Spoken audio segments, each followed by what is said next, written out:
right, Live Your Legend crew. So we have a special guest that I'm guessing all of you guys recognize, Simon Sinek. His work's no stranger to Live Your Legend. Simon, honored to have you here. Thanks for being here. Thanks for having me back. Man, it's been what, a couple years since we first had you on. We talked about your first TED Talk and book, Start With Why, and how great leaders inspire action. And I've no joke watched that TEDx talk at least 20 times since then. So thank you. Well, thank you. And just to give a little background, guys, about Simon's work, came across him from a mutual friend of ours, Jesse Jacobs, who started Sam of Our Tea Lounge in San Francisco. And right when I was about to start Live Your Legend, and I found this whole Start With Why concept, which is pretty much if people don't buy what you do, they buy why you do it. And I built Live Your Legend completely based on that. And then we built our Live Your Legend local communities based on that.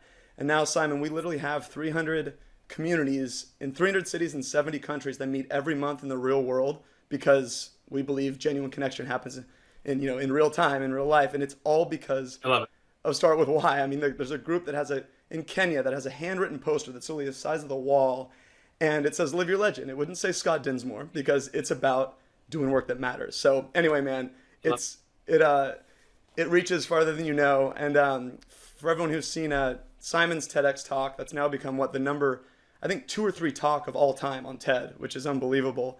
And Simon gave me a lot of advice for the TEDx talk that I gave, and I definitely credit you for a lot of that. So anyway, it goes full circle. So here we are today. I want to talk about, a lot of stuff, but your latest book, Leaders Eat Last, which, to be honest, I didn't read it at first just because I was so into the Start With Why thing. I thought, leadership, this is ridiculous that I thought this, but I'm like, it's a leadership book. And then I read it. I'm like, oh my God, the case for community connection and like dealing with stress and how we handle our jobs.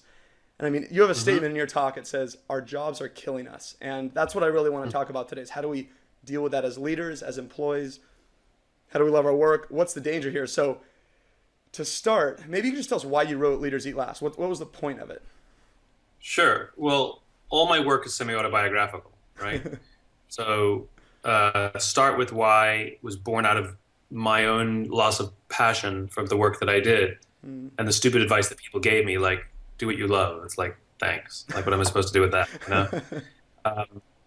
And it was my own pursuit to refine my passion that I discovered this naturally occurring pattern, in the biology of the brain as to how we make decisions and sort of what inspires us. And I realized I knew what I did. I knew how I did it, but I didn't know why. It was only meant for me. Yeah. And I shared it with my friends because that's what you do when you find something beautiful. You share it with the people you love. And my friends would invite me to share it with their friends. And, that was how Start With Why was born. And as things started to grow and as I started to meet more people and sort of the surreal life began, I started to struggle with things like trust and cooperation. I had a few experiences where people pretended to be my friends. I thought they were my friends, and I realized I was just being worked because they wanted to do a deal with me. And so it sort of puts you on guard, And at the same time, I was spending a lot of time with folks in the military, and I kept meeting people that I trusted immensely, and I would see how they trusted each other immensely. And I asked the question, how is it that they trust each other so much, and yet in the business world, it's not the same. I like to say that in the military, they give medals to people who are willing to sacrifice themselves so that others may gain. And in business, we give bonuses to people who are willing to sacrifice others so that we may gain. Yeah. Yeah. So and then I actually went to Afghanistan with the Air Force and had everything on our trip went wrong. Everything on our trip went wrong. And it ended up being an intensely emotional experience with these 2 guys that I went with. I had 2 escorts, a couple of officers that I went with. And, I saw firsthand and experienced firsthand this intense love and this intense trust that they build. And so I wanted to understand it. It's really all it is. I wanted to understand why they have such intense love and trust for each other and cooperate so well in so many circumstances, and in too many circumstances in the business world we don't. So again, it was born out of my own experience and my own struggle. Yeah, wow. And the thing about trust, I was with a friend of mine actually yesterday who's a psychologist in the Navy, and he works with Navy SEALs, and he just got back from 10 months in Afghanistan, and I was telling him all about your work and about how it's amazing to me where you create a culture that everyone, like I heard you talk about one of your talks where you say that they know someone will do it for them, right? That's why the military seems to work so well, is they just have this innate, inherent like trust, like bam, they would go to battle for me. And it's so rare to find that in a company. And I guess maybe one way we can get into kind of the reason or the why behind this in the data. I know you cover these 4 chemicals, right? You talk about how these literally are either allowing us to live longer or they are destroying us. Can you explain those and how they fit into things? So really quickly, Yeah. in the human body, there's an incentive system, a system of rewards that is trying to get us to do the things that are in our interest as a species.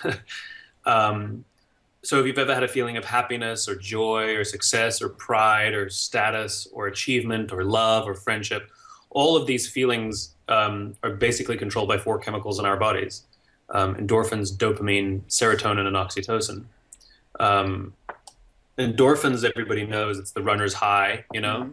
It's the endorphin rush, and endorphins are designed to mask physical pain. So you push your body a little harder than you're used to, and you get this amazing rush. The caveman reason for it is much more practical. It's food. If we gave up having to go looking for food or having to carry something heavy back, we'd never eat. And so we're incentivized because it feels good. And just like crave exercise, we crave going hunting or gathering, because it feels good. We enjoy it. So we go do more. It keeps us fed. Dopamine is the feeling of that you found something you're looking for or accomplished something you set out to accomplish. So that amazing feeling you get when you win the game or you meet the goal, you're like, yes, that incredible sense of, or if you collect something, you're like, oh my God, I don't have this in my collection. I found it. It's that. Again, caveman reason boils down to food. We get dopamine when we eat. So it's why we enjoy eating, right? Yeah. So we go look for things that give us food. And so if you see the apple tree in the distance or the gazelle, it tells us go looking for it. Yeah. Serotonin is the feeling of pride or status. It makes us feel like the group values us. It's the feeling you get when you win an award and they call your name out. When you have graduation. And oxytocin is the feeling of love and trust, and it's all the warm and fuzzies. It's why we enjoy spending time with our friends. It's why over the course of time you develop this deep sense of trust and you're willing to make yourself vulnerable around somebody else because you trust that they'll watch your back, right? And the problem is in a well-run organization, it's balanced. You have all those things working in balance. So you're achieving things and people feel safe amongst each other and they feel like they're being recognized for their good work, et cetera, and they feel valued and valuable. Yeah. However, in too many modern organizations, it's unbalanced. It's tilted towards dopamine. Hit the goal, get the bonus. Hit the goal, get the bonus. Hit the goal, get the bonus. Which is a very short-term way of getting people to do things. Mm-hmm. And the serotonin and oxytocin, the warm and fuzzies, the feeling of community, the feeling of trust, the feeling of friendship, the feeling of family, that's thrown away, and those systems are not built. And so what ends up happening is we create environments in which we're constantly feeling like if we don't keep up, we're going to fall down. We don't feel like we're safe. We don't feel like people trust us. We feel isolated. We feel lonely. And when that happens, a chemical called cortisol enters our body, which is the feeling of stress and anxiety. Yeah. That's what cortisol does. It's designed to keep us alive, right? Right. When you come to work, and it's not about stress from work. It's when you fear your own colleagues. When you fear that when something went wrong, someone's going to throw you under the bus. If you have to send a CYA email in your company, it's a good sign that you have to spend time and energy to protect yourself from each other. Mm-hmm. If you keep a folder of all the great things you've done just in case you need it, it's a sign that you're taking time and energy away from advancing the organization and you're doing things to protect yourselves from your own leadership, right? Right. Anybody who fears that if they follow the rules to the letter that they will get in trouble or lose their job has fear from leadership. In other words, they don't feel like they can take risks, which is a terrible way to live. And the more cortisol we have in our bodies, the more stress we feel. But cortisol screws with our immune systems. It completely screws with our immune systems. So in an unbalanced, unhealthy, poorly led organization, yes, our lives are actually cut short. Cancer is higher in those kinds of organizations. Diabetes is up, with people who have too much cortisol in their bodies. Heart disease, happy people live longer. When you have more oxytocin and less cortisol, you're a healthier person. So it's a biologically true statement. In an unhealthy, unbalanced, poorly led organization, those leaders are literally killing the people who work for them. They're literally cutting their lives short. That is a true biological statement. God, it gives me. This is the power of community. Remember, we're social animals, and social animals need people. We need to feel like we're valued and valuable, and feel like we're members of community. God, it gives me chills. It's scary to think about this because I feel like it's it's almost thought of as like the norm. Like, yeah, of course, like Yeah. you're kind of fighting your way to like win out like with your colleagues to like get the, leading sales position or whatever. And Yeah. and just the stress topic in general is something that, I mean, personally, like, I've battled a lot as building Live Your Legend. It's gotten intense. There's been a lot going on. And I recently came across, I have a good friend, Lissa Rankin, who wrote a book, Mind Over Medicine. It's become a runaway bestseller. But the reason I bring it up is because she's an MD and she went into the medical literature at Johns Hopkins, Stanford, and found out what is really causing disease. And I was on a hike with her. I said, so Lissa, what is it? She's like, whatever causes you the most stress. She's like, if you hate your job, that's what will kill you early. Your cancer rates are higher. That's just, the data is there. She's like, if your relationship is bad, that's what will kill you. And to me, like, stress is like this accepted thing in society. Now, I know there's like good stress and bad stress, but like people are almost proud. Like, oh man, it's so stressful. I got so much going on. So I guess I love that you brought out the real data in that, because I think a lot of people need to see, okay, this is actually a real thing. Like, there's like chemicals. This is what's happening. Now, of course, then there's like, well, what do we do about it? Because I know that the first thing I hear from, like, let's say, an employee, well, I guess to step back a minute, you talk about leadership. The way I see the way you talk about leadership is that everyone has the choice to be a leader or not be a leader, right? It's not about whether you have 1,000 people below you, right? Like, everyone needs to kind of own that. Is that accurate, or kind of how would you describe leadership? Yeah. Leadership is not a rank, it's a responsibility. Yeah. And it's responsibility for the lives of other human beings. So I know many people who sit at the highest levels of companies and they have a lot of authority, but they're not leaders.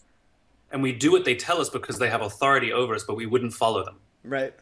And I know people who sit at the bottom of organizations that have no authority, but they've made a choice to look after the person to the left of them and a choice to look after the person to the right of them.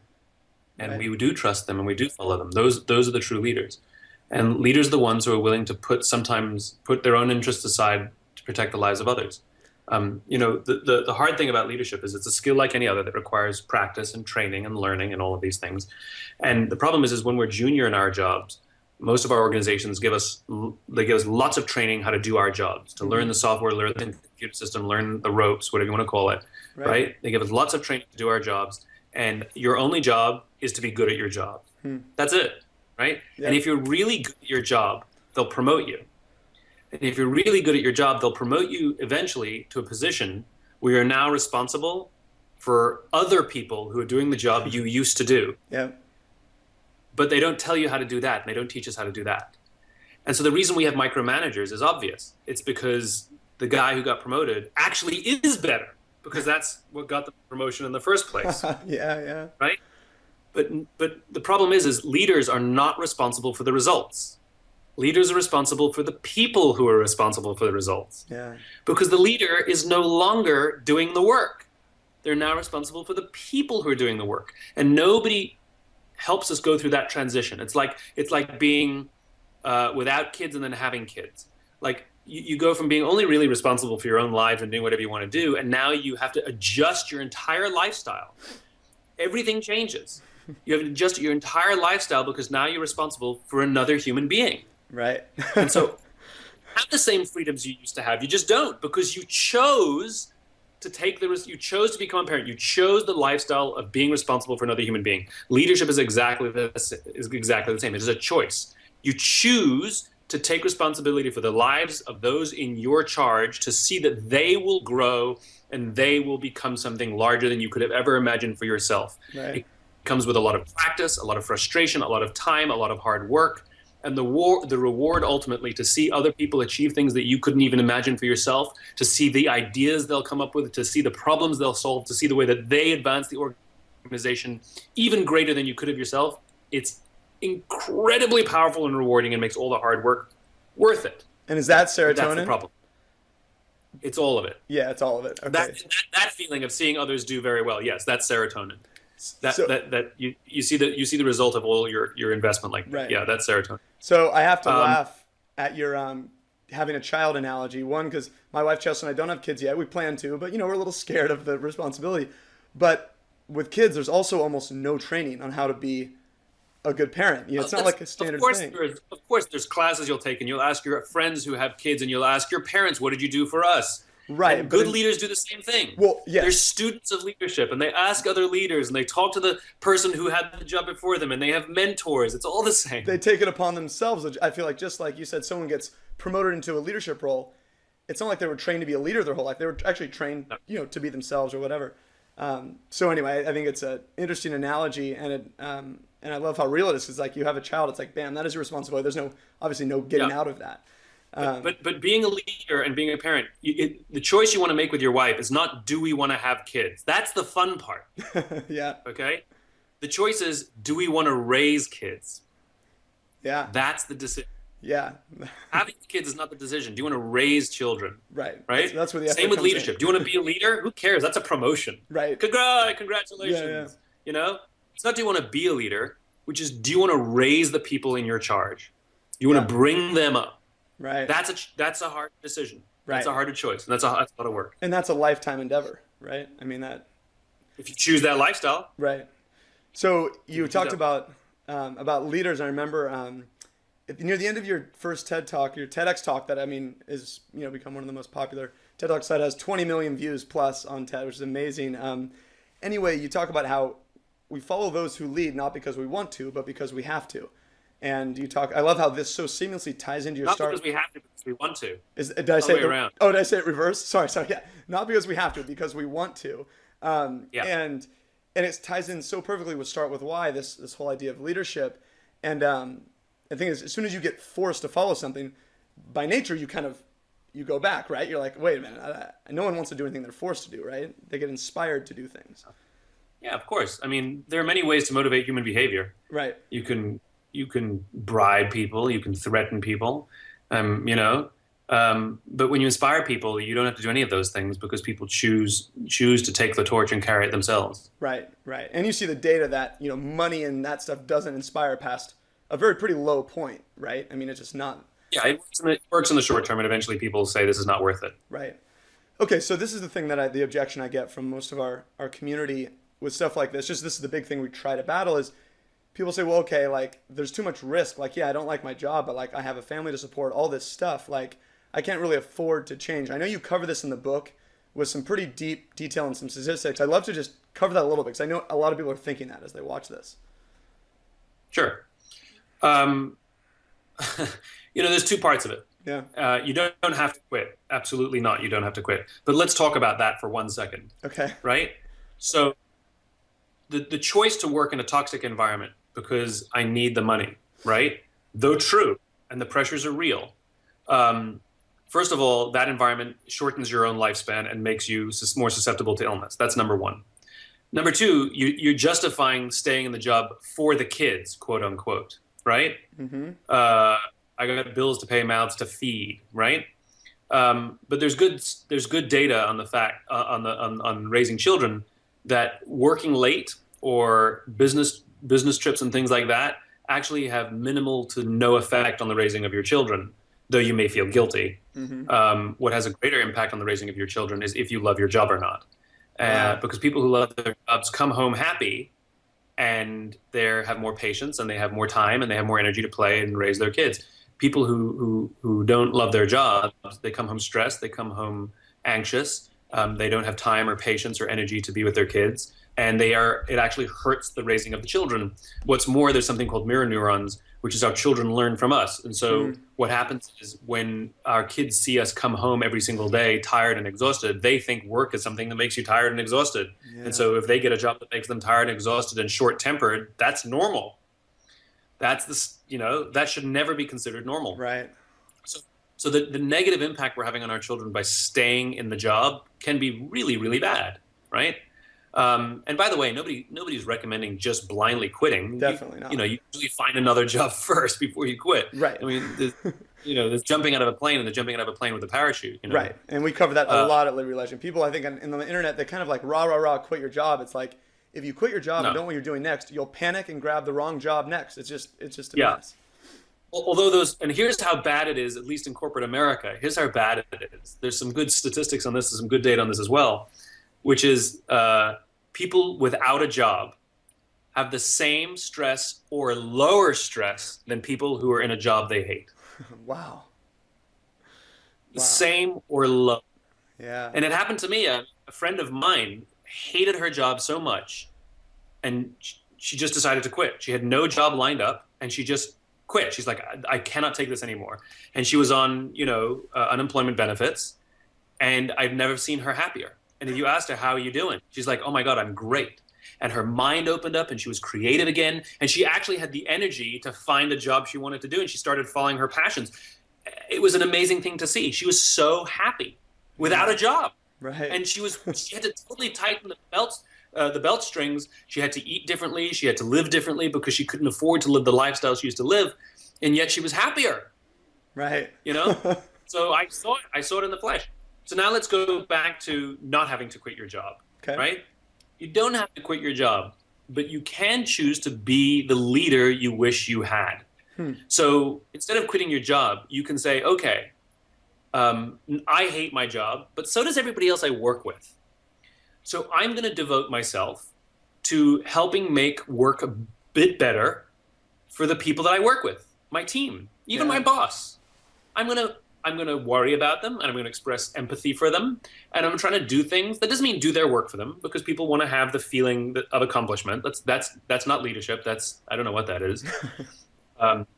You know, but to just like commit yourself to helping someone else try and overcome the same thing that you're trying to overcome. And the power of that service, the power of helping someone solve the problem that you're trying to solve for yourself, even before you've solved it for yourself, not only is it incredibly powerful, it builds trust, it builds cooperation, it makes you feel safe amongst your own, it makes them come to your aid, and ultimately they'll help you solve the problem as well. But the reason most people aren't leaders is because somebody has to go first. That's why we call you leader. It's not because you have a higher rank, it's because you chose to go first. You chose to go into the unknown, you chose to take the risk. And though everybody on your team may hate their job, you were the one who said, okay, I'm going to commit myself to helping the people around me get more out of this work, and I'm going to commit myself to protecting them from the dangers within this company, and I'm going to commit myself to helping them enjoy work a little more. And I understand that comes at risk. I may get in trouble. I may get something, but I'm going to do it because I believe that they deserve to love coming to work. That's why we call you leader, because everybody else just waits and does nothing and puts up with it. And so the leader is the one who says, I'm going to go first. I'm going to do this. Right. And guess what? Others follow. Right. Others follow. Yeah. Oh, man, it reminds me a little bit of Viktor Frankl's work, where, you know, people who are familiar with him, he was in the concentration camps, had a, crazy life experience, but he found meaning in things. And he said, you have this, I'm going to butcher the quote. It's like, between stimulus and response, you have a choice. Like, your ultimate freedom is like, how am I going to react to what happens? And I feel like in a job you hate, you can do a lot with that, right? Like you just said, there's some great meaning that you just gave. Like, okay, this is my chance to be my own leader or whatever, And so because I have this big pet peeve of mine is like people feel like it's helpless or they're helpless, and like you always have control over something, Of course. And so I love hearing that, giving us like someone could do that today. If they're listening to this at work right now, they'd be like, okay. Here are some things that you can practice leadership. Remember what leadership is. Leadership is the practice, right? It's not a title. Yeah. It's not an event. It's not an offsite, Right. Leadership is the daily practice of putting the lives of others sometimes before our own interests. It's the willingness to sacrifice our interests for the lives of others. So here are some little things you can do to practice leadership, right? And it doesn't have to be huge sacrifices, right? So you're standing in an elevator and you're running late for a meeting. The doors start to close and someone comes running for the elevator. Do you hold the door open for them or not? That's the practice of leadership. Yeah. We all, sorry, we've all done it. Or you can just arrive a little later so they could make the elevator. You're driving to work and someone wants into your lane. Do you hold back or do you pull your car forwards? That's the practice of leadership. You'll get to work one car length late, Right. That sacrifice your interest to let someone else in. Now, are they trying to just skip the line? Maybe. Or maybe they're a tourist and they got in the wrong lane. Or maybe they're running late. Or maybe they're getting to maybe they're trying to get to their kid's PTA meeting. Or just let them in. Right. That's the practice of leadership. Yeah. My friend George Flynn, I love how he articulates it. He says, a leader is someone who, when they ask you how you're doing, they actually care about the answer. So when you say to somebody, how are you? If you don't actually care about the answer, don't ask the question. Yeah. But that's the practice of leadership. Actually caring when you ask somebody, how are you, how they are. And if they say, yeah, it's been a hard day, they go, you can say, what's wrong? Leadership is about empathy, you know? Right. So I'll give you a real life example. I was speaking to a large group of colonels from all different forces, Army, Navy, Air Force, Marines. And I said something on the stage, and one of the colonels from the Army stood up and went at me, right? And I realized I misunderstood the point I was trying to make. So I re-explained it, and he went at me again. And I tried to re-explain it again, and he went at me again. And it was starting to now become very uncomfortable for me and everybody else in the room. At the end of the event, the general came up to me, who organized the event, and said, I'm terribly sorry. I'm terribly embarrassed. That's not how we treat our guests. I will take care of it. And I said to the general, please don't take care of it. What I want you to do is go to the colonel and ask him, are you okay? So I saw the general later on that day, and I said, so? He said, I went up to him and asked him if he was okay, and apparently he was in Afghanistan the week before, and he saw some terrible stuff, and I said something that touched a nerve. That's what happened, you know? And because the general said, are you okay? The guy apologized. He was embarrassed. He told the general what he had gone through, and he wanted to put it right, and he was grateful to the general.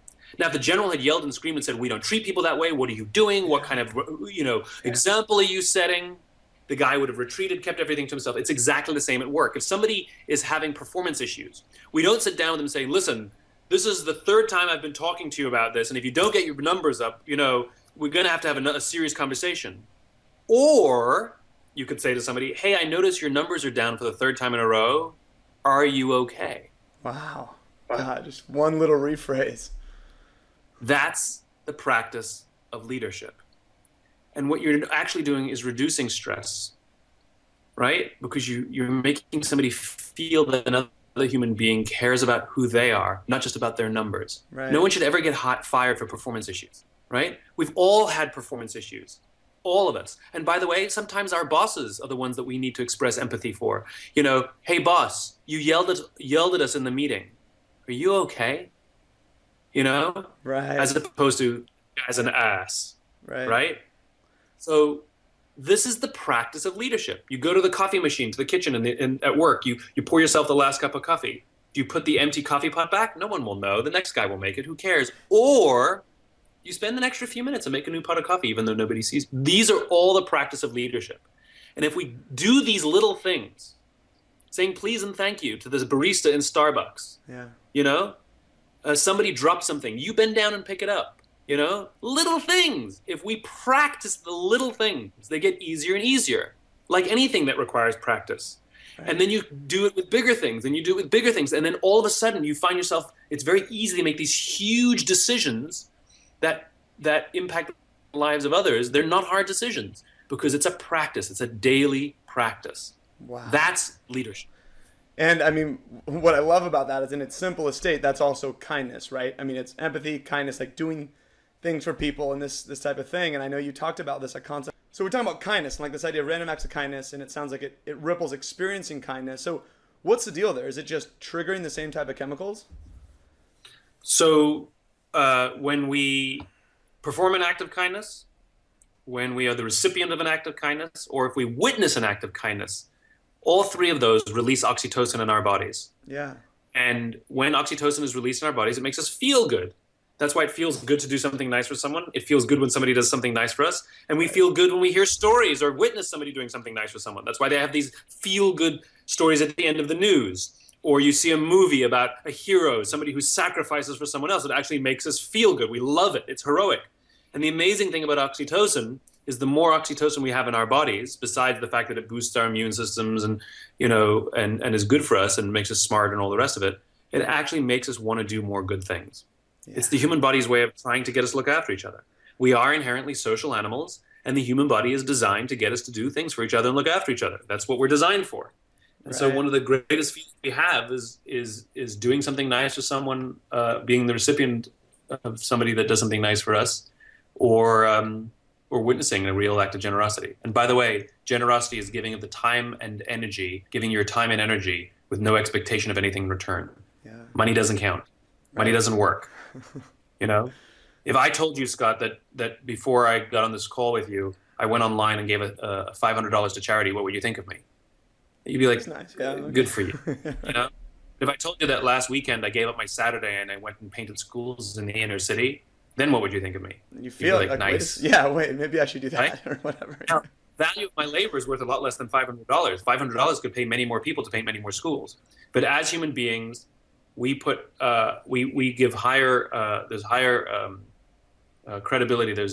We put a premium on those who are willing to give away a non-redeemable commodity. We make money, we spend money, we make more money. But time and energy, once you spend it, once you give it away, no getting it back. Right. And so when we all have an equal amount of it. We all have 24 hours in a day. So it's the great equalizer.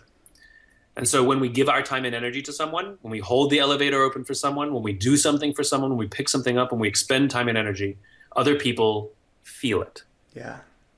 Yeah. God, and what's amazing is when the third component of, obviously, if you do something nice for someone, both people feel better. But when someone sees it, they feel better. I feel like the odds of it becoming viral in the real world and rippling across, it's like if I treat you better, today you're going to treat someone else better. And I think just that's how literally you can start to impact the world on a pretty big scale. So I love hearing that. This is why leadership is so important, because the tone is set from the top. Yeah. So if the leader lies, everyone lies.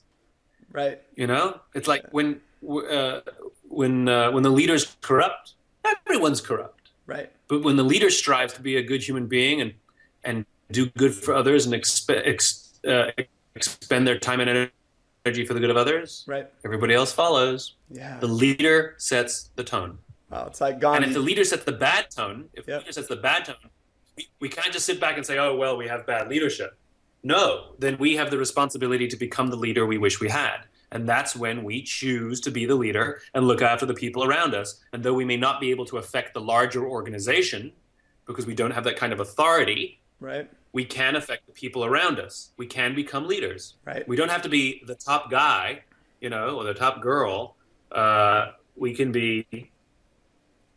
Right. We can take responsibility for the men and women around us. Well, Gandhi said it nicely when he said, "Be the change." Right. I mean, it's simple. It's right. Just like live that out. And actually, I got to show you something. So I have this shirt on right now. It's a new Live Your Legend shirt. You're not going to be able to read it, but it says, "Spend kindness like it's money and pretend you're a billionaire." And this was voted on by our community. I didn't come up with it, but it won the votes. We printed them. I wore this to my high school last week to speak to a group of leadership classes. And I asked the teacher before, and I said, what should I cover? They're like, well, cover doing what matters, doing work you love. But to be honest, stress and anxiety is through the roof because of peer pressuring and social pressures through social media. And so I thought, okay, I want to cover this kindness topic. And it's so scary to me to think, and there's a couple things I wanted to bring up about this. One is that we talked about dopamine addiction, or you kind of alluded to that with social media and email and all this kind of thing.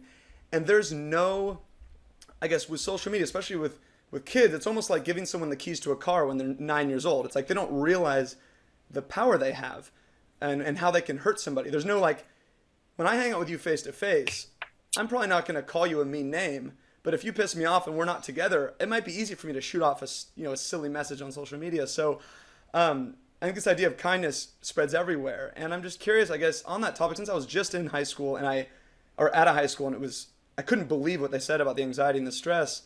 What would you suggest, like let's say someone in high school is listening to this, or a parent is listening to this.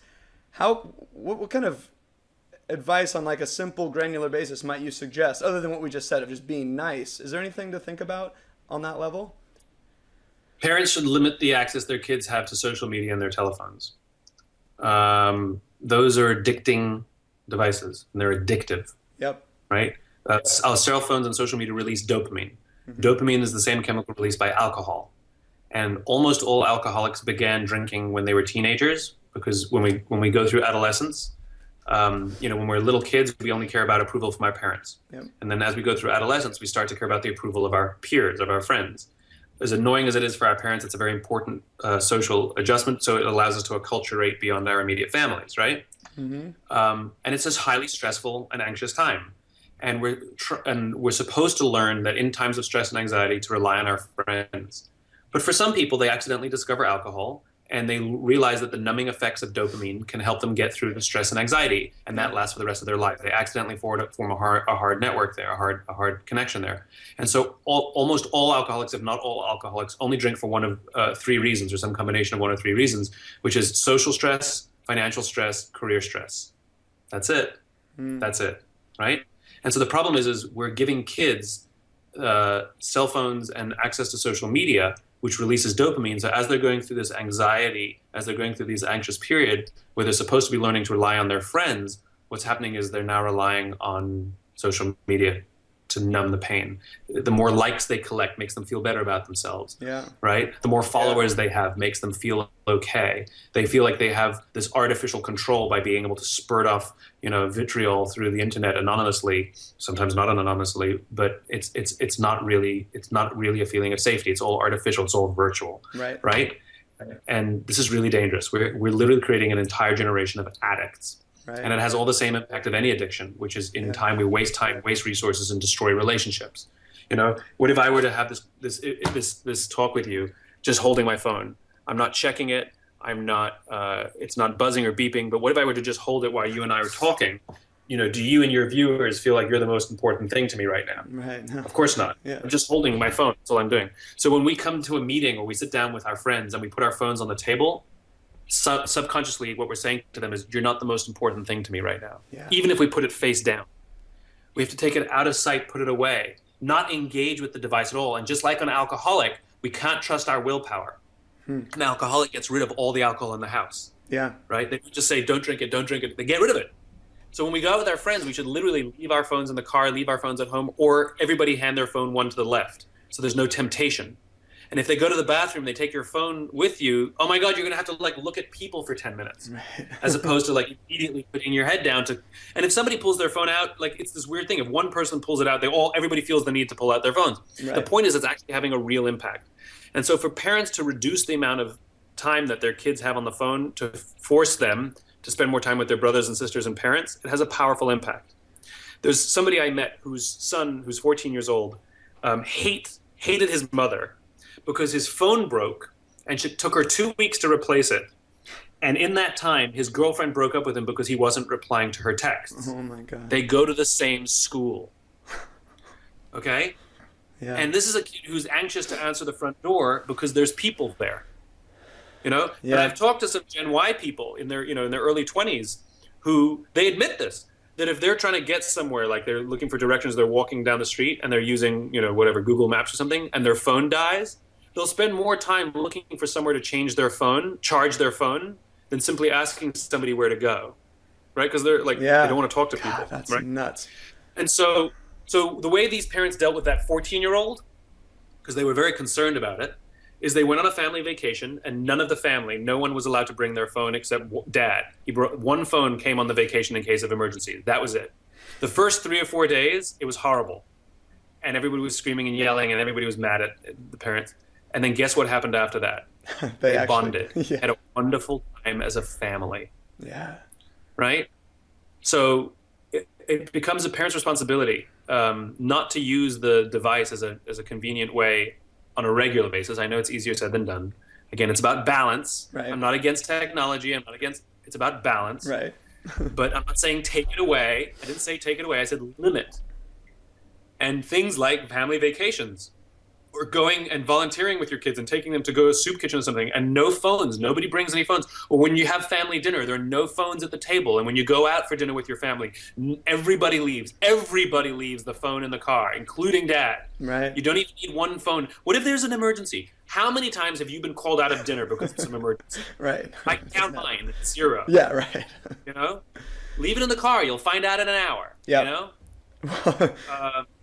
So this is the point, which is, and we're just as guilty of it as adults, even without families. You go to any conference. I go to these conferences all the time, and people are so nice and polite when I'm on the stage speaking, and then as soon as I'm done, everybody's on their phone. Right. Well, what's the value of the conference? It's not me. The value of the conference is each other, talking to each other. Right. And just in the break, everybody just disappears. And they go and they put their heads down. And there's no better way, by the way, to undermine the trust in your own people that you feel the need to respond to every email. Even though I'm at an offsite, I have to respond to every email because I don't trust that you guys can hold down the fort for one day. As opposed to saying, hey guys, I'm going away for 3 days to a company offsite. I'm going to leave my phone in the hotel room. You got this covered. Don't worry about it. I trust you. There's no quicker way to undermine trust in your people than to respond to every email. God. Well, I think it's ironic that the advice you just gave as a high school child or their parents is the same advice that you or I should follow every day, right? Be with people in the real world. And I mean, this is why. What's that? Yeah. I've turned off all the notifications on my phone. Twitter, Instagram, email, except for phone calls and texts. I get 0 notifications on my computer and I get 0 notifications on my phone.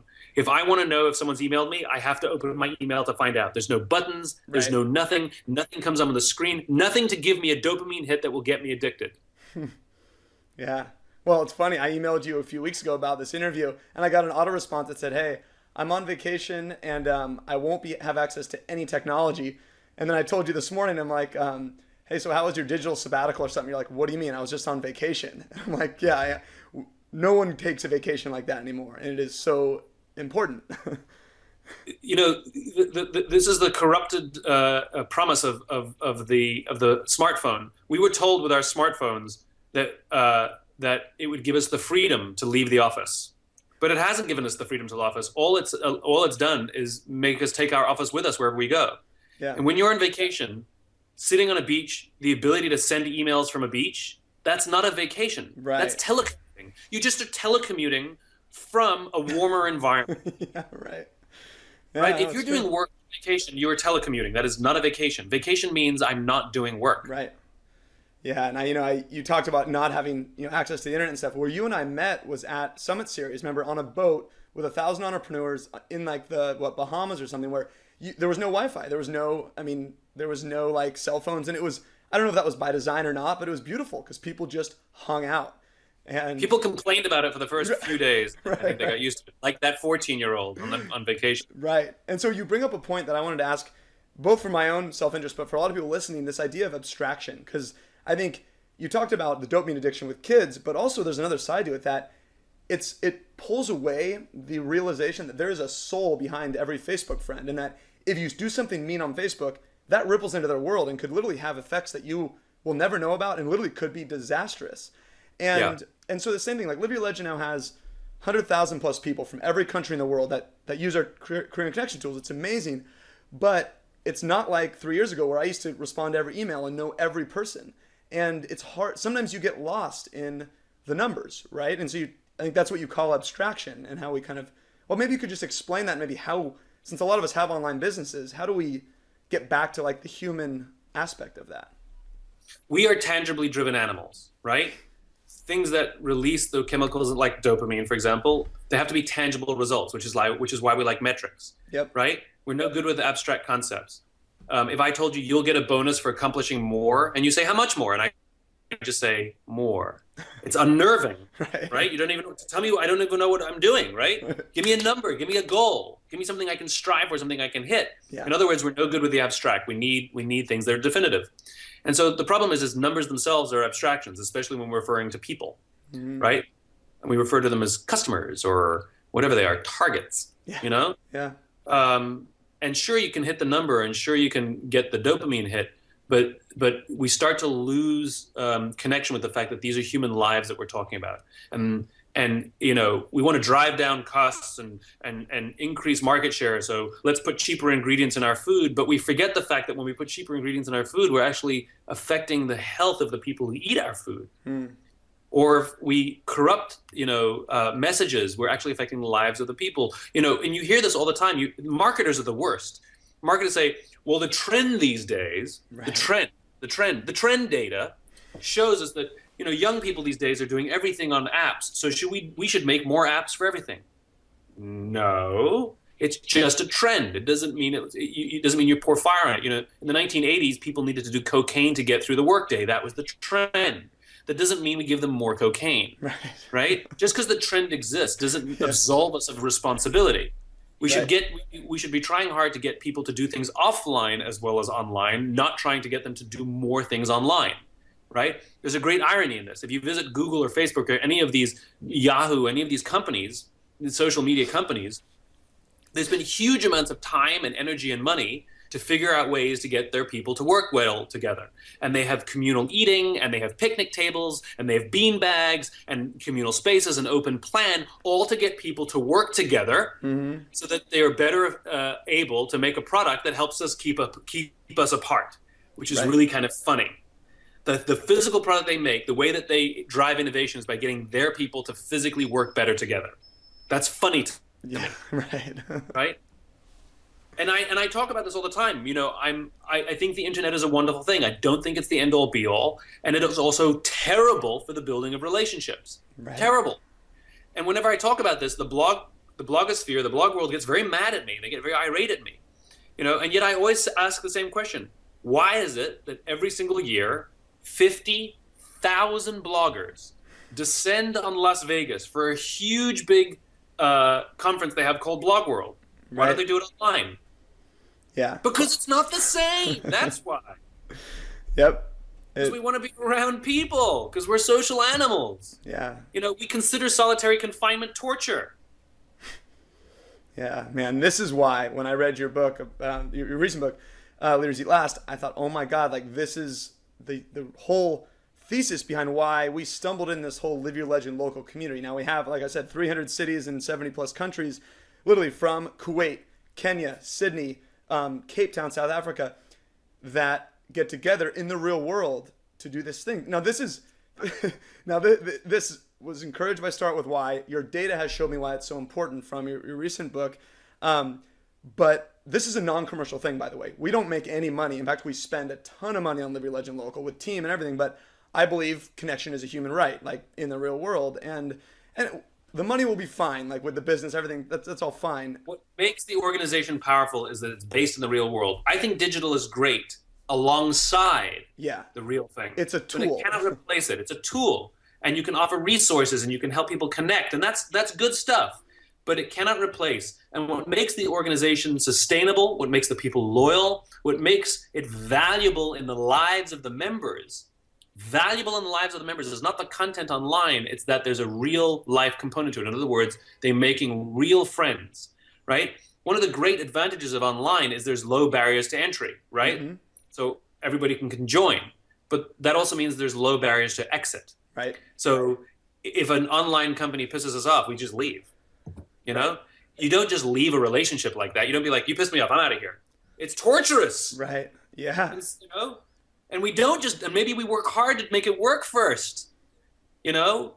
Right. But online, it's easy in, easy out. In real life, it's hard in and it's hard out. And that's a good thing. Right. It requires a lot of work to put on these events. And is it really worth it? We could all just like do a WebEx or a Google Hangout something, you know? Right. That's so much easier. Just send out an Evite and everybody shows up and there we are. Everybody drink punch, you know? Right.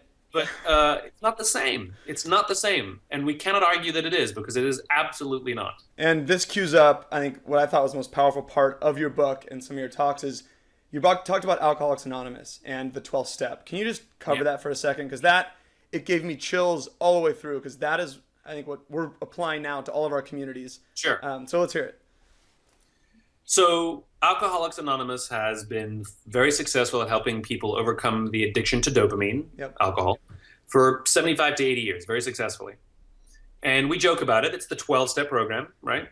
And we all know the first step. It's to admit you have a problem. That's step number one, right?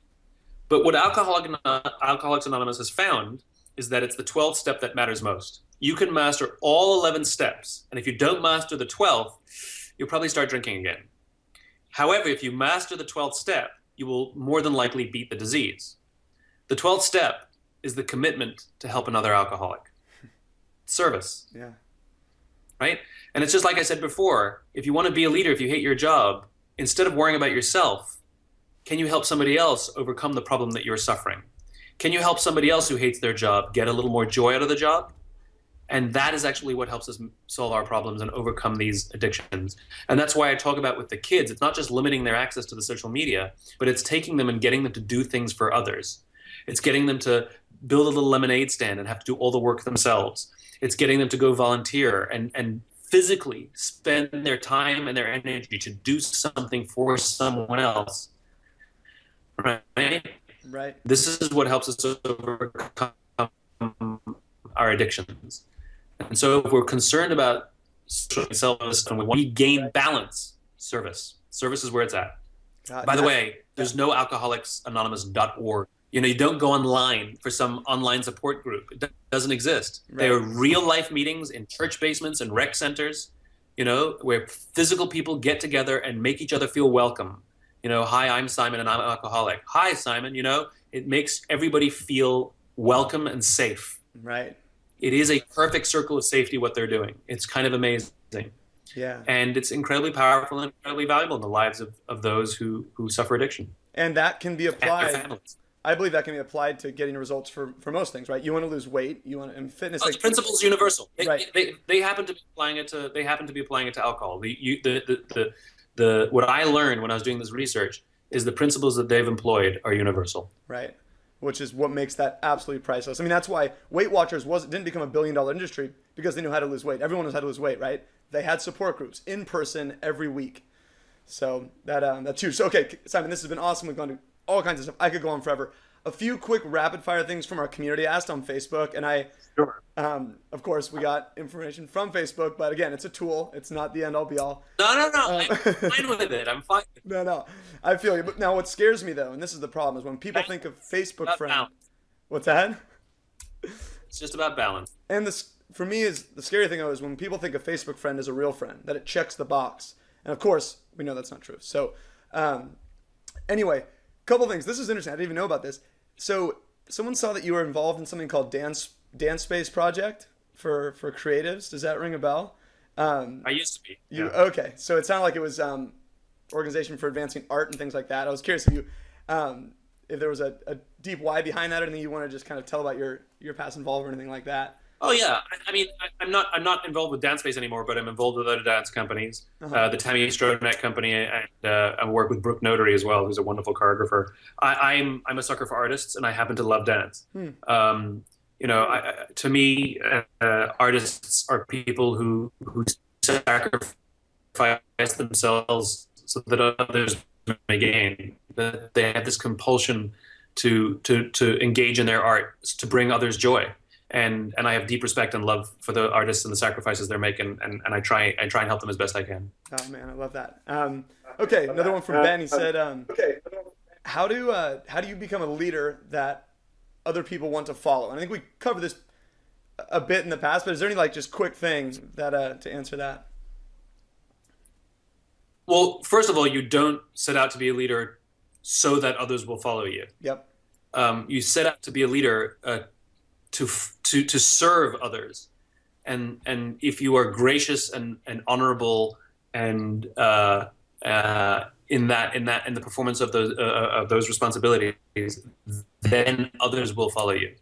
Yep. You don't set out for the selfish gain of having others follow you. That's the unintended byproduct. Great leaders are actually great followers, which is they follow a cause greater than themselves. Right. They don't see themselves as leaders. Great leaders tend to see themselves as followers. Right. I love that. So that brings actually the next question from Mike, where he said, we all know about Martin Luther King Jr., Wright brothers, Apple, about starting with why. What are some examples of people who have been incredible leaders or have these big why movements that maybe everyday people haven't heard of? Have you seen some stuff sprout out in the last couple of years that maybe an example? Oh yeah, there's plenty. Oh yeah, there's plenty, and I wrote about a bunch of them in Leaders Eat Last. Yeah. I talked about David Marquet, and I talked about Charlie Kim, and I talked about Bob Chapman and Barry Waymiller. But I'll give you two names that everybody does know, but they're not usually included in the sort of great leadership. Yeah. Number one is Pope Francis. Fantastic, right? He believes in something. He believes in inclusion, and he says and does things that are about inviting people in. And he gains he's gained remarkable popularity within the Catholic Church, but even outside the Catholic Church. There are people who are not Catholics who love the Pope, right? Because he doesn't see himself. It's not about Catholicism; it's about human beings, right? That's one. The other one that I love is Lady Gaga. Lady Gaga is fantastic. You know, she stands for something positive. It's about inclusion. It's about giving those misfits a place where they can feel like they belong. Her message is always consistent. It's always positive. And she has followers, and they call themselves little monsters. And there's intense love and loyalty. She gives people a sense of belonging. It's wonderful. I think Lady Gaga obeys all the rules of leadership. She's great. Wow, love that. And two totally different sides of the spectrum. Okay, how about if you go back in time and spend time with one leader who you admire? Who would it be? I mean, you know, same list as everybody else. Yeah. Martin Luther King, Abraham Lincoln, Right. Neil Armstrong. You know, Yep. it's the same list as Gandhi. You know, Right. I'd love to share a chai with Gandhi. You Oh know? man, that would be fun. I mean, it's the same list as everybody else. Yeah, yeah.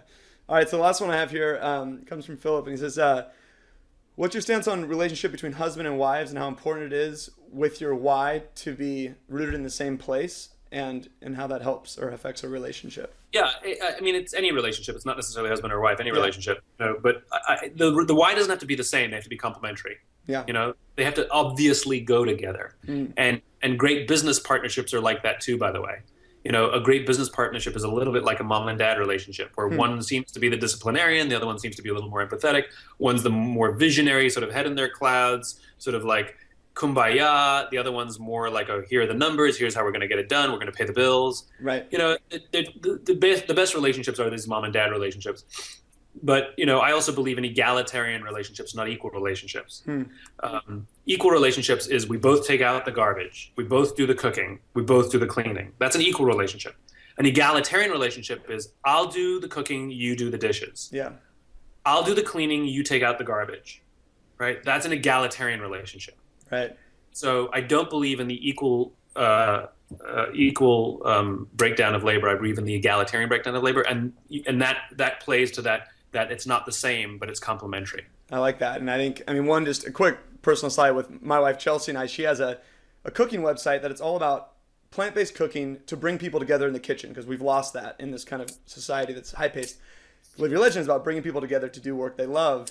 And next year we're going all around the world to visit our communities and doing dinner parties in our Airbnb apartments for the people we meet to bring them together. So it's like we didn't have that planned. It just kind of all of a sudden overlapped, and I'm in love with it. So anyway, I love it. And you know, and there will not be the equal distribution of labor. It'll be an egalitarian distribution of labor. Exactly. So it'll feel fair, even though it's not equal. Yeah. Man, this has been magic, Simon. So okay, last thing I guess. Well, one is best place for people to find your work. Where should they go? The usual suspects. I mean, our website is startwithwhy.com. All right. There's a ton of stuff there and a lot of great resources. And we have something called Why University, which is it's an amazing tool. My team built it. They're incredible. It's an amazing tool to help people find their why. And it's designed for individuals and small businesses. And we're very proud of it. It's very good. Awesome.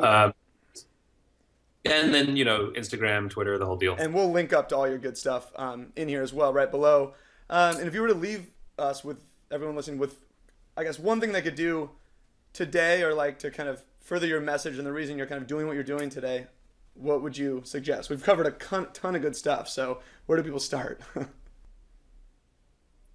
I mean, again, it's these tiny little things. Look for the opportunities to put the interests of others first. You know, I live in New York City and I see people parking cars and then this huge space and they park right in the middle, as opposed to pulling the car up to allow space for somebody else behind. Right. Like the one thing we can do in as many places in our lives is look for how we can do very, very little things of very, very small sacrifice, very, very small sacrifice, a little time, a little energy that would benefit someone else that we may not even know about or see. And if we can do one of those things a day, one little thing every day that would just benefit someone else, that small personal sacrifice, it puts us on a good path. God, you think of the ripples that creates, man. And what you're doing is an example. You have literally us meeting on Summit Series, me creating Live Your Legend from Start With Why. We now literally have these hundreds of thousands of people. It comes back to this conversation that we had on the boat, you know? So thank you for doing what you're doing, man. Well, it's you and your community, my friend. I'm just happy to come along for the ride. Well, it's been a fun ride, and I think we're both just getting started. So thanks for being here, man. We appreciate it. Thanks for having me. Cool.